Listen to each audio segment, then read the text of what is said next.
በመካከለኛው ምስራቅ ያለው እሳት በአዲስ መልክ ሲንቀለቀል የቀጠናው አውራ ኃይሎች እስራኤልና ኢራን ዳግም የሚሳኤል ጥቃቶችን እየተለዋወጡ ቀጥለዋል። ትላንት አመሻሽ በአዲስ መልኩ ባገረሸው ግጭት በቅድሚያ ኢራን በእስራኤል ከተሞች ላይ የሚሳኤል ጥቃት የሰነዘረ ሲሆን እስራኤል በሊባኖስ የፈጸመችውን ድብደባ ተከትሎ የኢራን አብዮታዊ ዘብ ኃይል የአጸፋ እርምጃ ነው በሚል በሁለት የእስራኤል የአየር ጦር ሰፈሮች የሚገኙ ቁልፍ መሰረተ ልማቶችን ማጥቃቱን አስታውቋል። የእስራኤል የአየር ኃይል በኢራን ሰሜናዊ ምዕራብ ከተማ ታባሪዝ በሚገኘው ወታደራዊ ተቋም ላይ የአየር ድብደባ መፈጸሙን የኢራን መገናኛ ብዙሃን ዘግበዋል። ከታባሪዝ በተጨማሪም በዋና ከተማዋ ቴሄራንና በኢስፋን ከተሞች ፍንዳታዎች የተሰሙ ሲሆን እስካሁን በሰው ሕይወት ላይ የደረሰ ጉዳት አለመኖሩ ተገልጿል። የእስራኤል ጥቃት ተፈጸመው ኢራን በእስራኤል ላይ የአየር ድብደባ ካደረሰች ከሰዓታት በኋላ መሆኑም ሰምተዋል። በሀገራቱ መካከል የተደረገው የሚሳኤል ልውውጥ ባሳለፍነው ሚያዝያ ወር በአሜሪካና ኢራን መካከል የተኩስ አቁም ስምምነት ከተደረሰ በኋላ ለመጀመሪያ ጊዜ የተፈጸመ ጥቃት ነው ሲል ቢቢሲ ዘግቧል። ይህ አደገኛ የጥቃት ማገርሸት ፕሬዚዳንት ዶናልድ ትራምፕ በመካከለኛው ምስራቅ ያመጡት ደካማ የተኩስ አቁም ስምምነት ፈተና ውስጥ መሆኑን ማሳያ ነው ሲል የፖለቲካ ተንታኞች እየገለጹ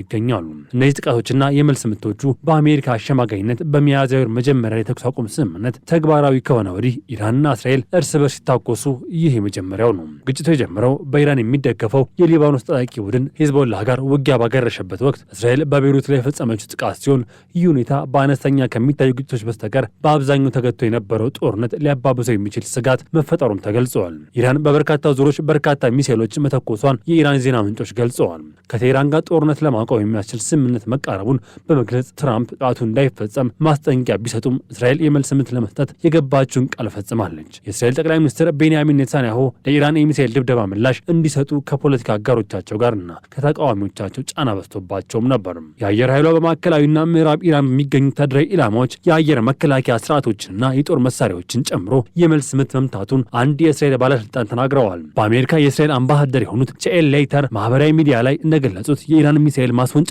ጣቢያዎችና ከኃይል መመንጫ ጋር ያልተያያዙ መሰረተ ልማቶች በኢላማዎች ውስጥ ተካተዋልም ብለዋል። እስራኤል የአጸፋ እርምጃ የምትወስድ ከሆነ ኢራን በእስራኤልና በአጋሮቿ ላይ የከፋ እርምጃ እንደምትወስድ አስጠንቅቀውም ነበር።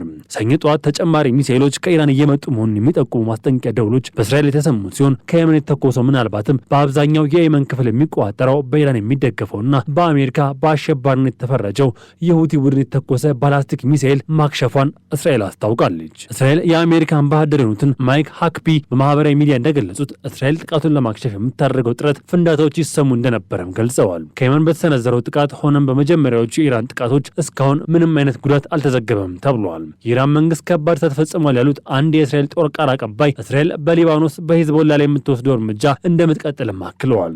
እስራኤል የመልስ ምቷ ከመምታት በፊት ትራምፕ ሁኔታውን ለማርገብ ጥረት ማድረገው ነበር። ለፎክስ ኒውስ እና ለአክሲዮስ ጋዜጠኞች እንደተናገሩት ኢራንና ኔታንያሁ ወደ ኋላ እንዲሉ ግፊት ያደረጉም ነበር። ፎክስ ኒውስ እንደዘገበው ትራምፕ ለዋና የውጭ ጉዳይ ዘጋቢ በሰጡት ቃለ ምልልስ ላይ ለኢራን የምመክረው ነገር ሚሳኤሎቻችሁን ተኩሳችኋል፣ ይህ በቂ ነው፣ ወደ ጠረጴዛችሁ ተመልሳችሁ ስምምነት አድርጉም ብለዋል። በኋላ ላይም ለፋይናንሻል ታይምስ በሰጡት መግለጫም የጦርነቱን ሁኔታዎች ለኔታንያሁ የሚወስኑት እርሳቸው መሆናቸውን ተናግረዋል። በመካከለኛው ምስራቅ የአሜሪካ ጦር የሚቆጣጠረው የአሜሪካ ማዕከላዊ ዕዝ ከዚህ ቀደም የአሜሪካ ተዋጊ ጄቶችን የሚያሳይ ተንቀሳቃሽ ምስል ማውጥቶ ነበር። በመካከለኛው ምስራቅ የሚገኙ የአሜሪካ ኃይሎች ነቅተው የሚጠብቁና ዝግጁ ናቸው የሚል መልእክትም አስተላልፈዋል።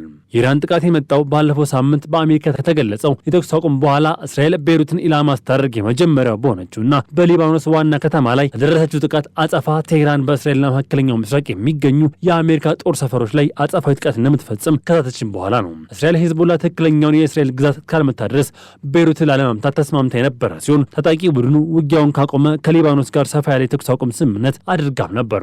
በእስራኤል ላይ ጥቃት ከተጀመረ በኋላ የኢራን መንግስታዊ ብሮድካስተር የኢራን ጦርን ጠቅሶ እስራኤል በደቡብ ሊባኖስና በቤይሩት ዳርቻዎች ላይ የምታደርገው ጥቃት ማቆም አለባት ማለቱን ዘግበዋል። በዚህ ክልል ላይ ጥቃቱን ካፋፈመች ወይም ለኢራን እርምጃዎች ምላሽ የምትሰጥ ከሆነ በደጋፊዎቿ ላይ አውዳሚ የሆኑ ጥቃቶች ይጀምራሉ ሲል የኢራን ጦር ኃይሎች መናገራቸውን የኢራን መንግስታዊ ሚዲያ ዘግበዋል። የኔታንያሁ የቡድን ምሽግ በሆነው በደቡባዊ ቤይሩት ዳርቻ የሚገኘው የሂዝቦላ ዋና መስሪያ ቤት ላይ ጥቃት እንዲፈጸም ትእዛዝ ሰጥተዋል። ቀደም ሲል የእስራኤል ጦር ሂዝቦላ ወደ ሰሜናዊ እስራኤል ሮኬቶችን መተኮሱና እንዳከሸፈውም ገልጾ ነበር።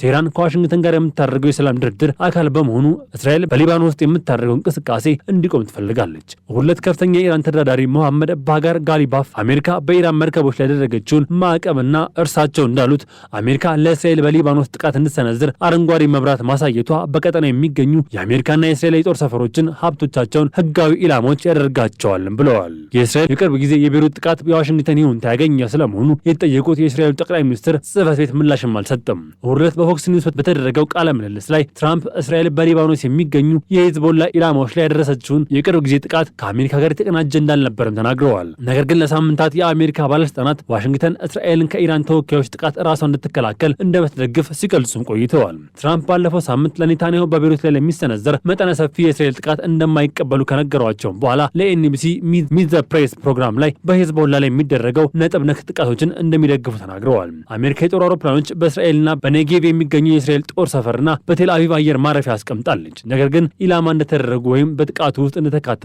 የሚያሳዩ ምልክቶችም የሉም። እስራኤል ባለፈው ሳምንት እንደገለጸችው ከሊባኖስ ጋር የተደረገው የተኩስ አቁም ስምምነት ሂዝቦላ በእስራኤል ላይ ጥቃት ከተሰነዘረ እስራኤል ቤይሩትን መምታት እንደምትችል የሚያሳይ የአሜሪካ መግባባትን ያካተተም ነው። እሁድ ምሽት ከተሰነዘረባት የአየር ጥቃት በኋላ እስራኤል በመላው ሀገሪቱ ትምህርት ቤቶች መዘጋታቸውን አስታውቃለች። ይህ ደግሞ ውጥረቱ ሊቀጥል እንደሚችል እየጠበቀች መሆኑን የሚያሳይም ነው። ይሁን እንጂ የእስራኤል አውሮፕላን ማረፊያዎች ባለስልጣናት በሀገሪቱ ዋናው ዓለም አቀፍ አውሮፕላን ማረፊያ ላይ የሚደረገው እንቅስቃሴ እንደተለመደው መቀጠሉን ተናግረዋል። የእስራኤል ጦር በቤይሩት የደረሰውን የአየር ድብደባ ቡድን የሚንቀሳቀስበትና በእስራኤል ላይ ጥቃት ለማቀድ ያገለግል የነበረው የህዝብ ማዕከል መምታቱን አስታውቋል። የሊባኖስ ጤና ጥበቃ ሚኒስትር ጥቃቱ የሁለት ሰዎችን ህይወት ያጠፋ ሲሆን 4 ሴቶች እና 4 ህጻናት ጨምሮ ሌሎች 20 ሰዎች ላይ ጉዳት ደርሷልም ብለዋል። ባለፈው ሳምንት ትራምፕ ከኔታንያሁ ጋር ውጥረት የበዛበት የስልክ ልውውጥም አድርገው እንደነበር ተገልጿል። የኢራን አጋር በሆነው ሂዝቦላ ላይ የእስራኤል የምታደርገው ዘመቻ እንድታቆም ከቴህራን የሚደረገው ጫና መካከል እስራኤል በቤይሩት የምታደርገው ጥቃት እንድታቆም ጠይቀዋል። ኔታንያሁ የተስማሙ ቢሆንም በሂዝቦላ በኩል በእስራኤል ግዛት ላይ የሚሰነዘር ማናቸውም ቀጥተኛ ጥቃት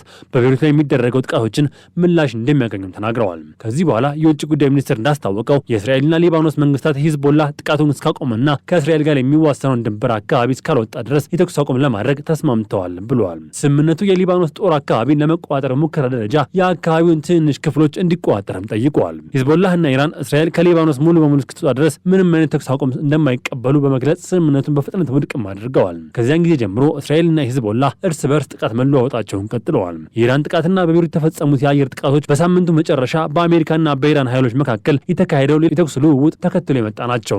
ይህ ደግሞ ኢራን የሆርሙዝ ስትሬትን ወይም የሆርሙዝ ሰርጥን 1/5ኛውን የዓለም ነዳጅ አቅርቦት የሚተምበትና ለግጭት ማዕከላዊ መድረክ የሆነው የውሃ መንገድ በመዝጋት ከተከሰቱት ተከታታይ ግጭቶች የቅርብ ጊዜውም ነው። የአሜሪካ ጦር ቅዳሜ ዕለት ስልታዊ የውሃ መንገድ የተተኮሱ 4 የኢራን ተዋጊ ድሮኖችን መቶ መጣሉን አስታውቀዋል። ወታደሮች የቴህራንን ተጨማሪ ጥቃቶች የመሰንዘር አቅም ለመቀነስ ሲባል በኢራን የባህር ዳርቻ ላይ የስለላና የራዳር ጣቢያዎችን ያላቸው ኢላማዎች መምታቱንም ገልጸዋል። መንግስትን የመከላከል ኃላፊነት ያለውና በሆርሙዝ ሰርጥ ላይ ያለውን እገዳ እያስፈጸመ የሚገኘው የኢራን እስላማዊ አብዮታዊ ዘብ ግጭቱ የጀመረው 4 የነዳጅ መርከቦች ያለ ፍቃድ በውሃ መንገድ እንዳያልፉ ለማስቆም ተኩስ በተከፈተበት ወቅት መሆኑን ተናግረዋል። ቅዳሜ ዕለት እስራኤል በደቡብ ሊባኖስ የሚገኘው የሊባኖስ መደበኛ ጦር ተሽከርካሪ ላይ ጥቃት በማድረስ የ2 መኮንኖችና የ1 ወታደር ህይወት አልፏል። የእስራኤል ጦር ጥቃቱን አምኖ ተቀብሎ ተሽከርካሪው ባዶ በሆነና ንቁ የውጊያ ቀጠና ውስጥ ሲጓዝ እንደነበርም ገልጸዋል። የእስራኤል ጦር አክሎም ክስተቱ እየተጣራ ነው ብለዋል። ምንም እንኳን የረጅም ጊዜ ግጭት ታሪክ ባይኖራቸውም እስራኤልና ሊባኖስ የጦር ኃይሎች ሂዝቦላ ትጥቅ ለማስፈታት በሚያደርጉ ጥረት ጸጥተኛ አጋሮችም ናቸው።